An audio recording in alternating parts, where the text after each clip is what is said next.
More adventures in movie watching with Ms. Mariah Gates on this beautiful spring day that I did not leave my house. Um, the next film I watched today was Agnieszka Smoczyńska's The Lure. It also has a Polish name, Korki Dancingu, which I believe means Daughters of the Dance or something along those lines. It is kind of a reworking of The Little Mermaid. Um, if The Little Mermaid were a musical body horror coming of age film. Yes. So it's a Polish mermaid musical coming of age body horror film. It is a lot of things. I really enjoyed it. It's got crazy musical numbers. It's got lesbianism. It's got cannibalism.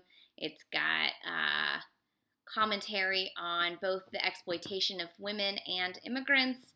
It has a really interesting take on the teenage body and our fascination and disgust of the changes that come with puberty. It is so fascinating, and bits of it don't quite work, but it's got so much to say and it's done so uniquely that I don't think it matters the parts that don't work.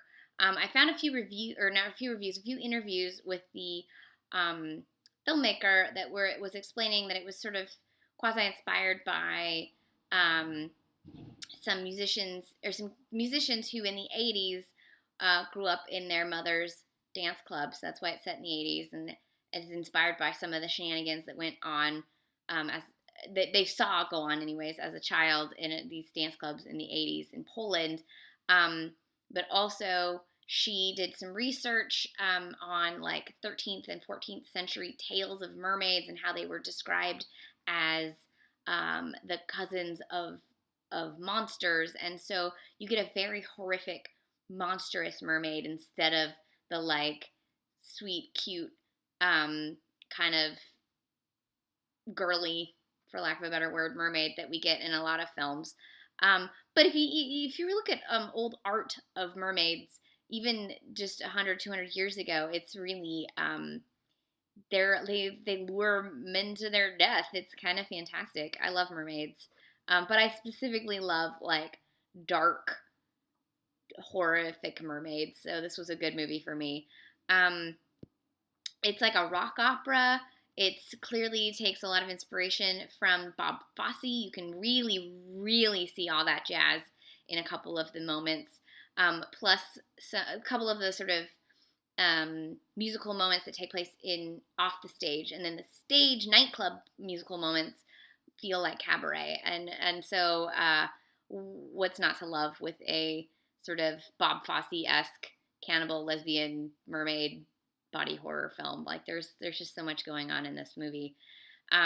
It's bittersweet and lovely. And so the kind of the plot is that these two teenage mermaids come ashore with a rock band in 80s Poland.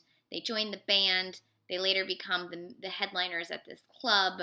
One of them is a lesbian. The other one falls in love with a man. Never do that. Just don't do that. And in true Little Mermaid form, she loses her voice, she loses her legs, and eventually she loses the dude.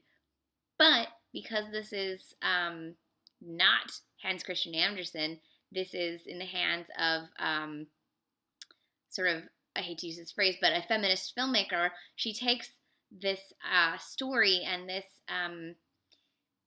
stupidity that naive women, naive girls often go through with first love and with men in general, and adds a woman who sees through all of this bullshit and who, despite warning her sister and trying to save her sister, is unable to, so she takes out a revenge on all of them, and it's glorious and lovely, and I wish we all had someone looking out for us as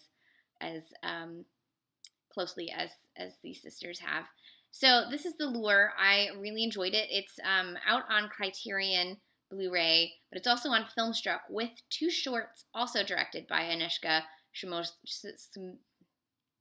Agnieszka, I can say really easily, Smoczyńska. So I watched those as well, and they really add to the foundation that she builds on in creating the lure. And this is from 2007, a film called Aria Diva, which is about a housewife who falls in love with an opera singer who moves in above her. It is so gay and delightful and lovely, and the settings are very similar to what will eventually become the lure, but it's filled with passion and tension and regret and love and all kinds of things and opera, and it's glorious, and I highly recommend watching it as well, also on Filmstruck. And then the last one from 2010 is a short documentary called Viva Maria that's about the Polish opera singer Maria Fulton. I don't know much about any opera singers, let alone Polish opera singers, but you can see the fascination with the passion and epicness of opera in this documentary and in its loving portrait of the craziness that is dedicating yourself to such an intense art. And you see the foundations of that you see all of these things build up into what is created in the lure.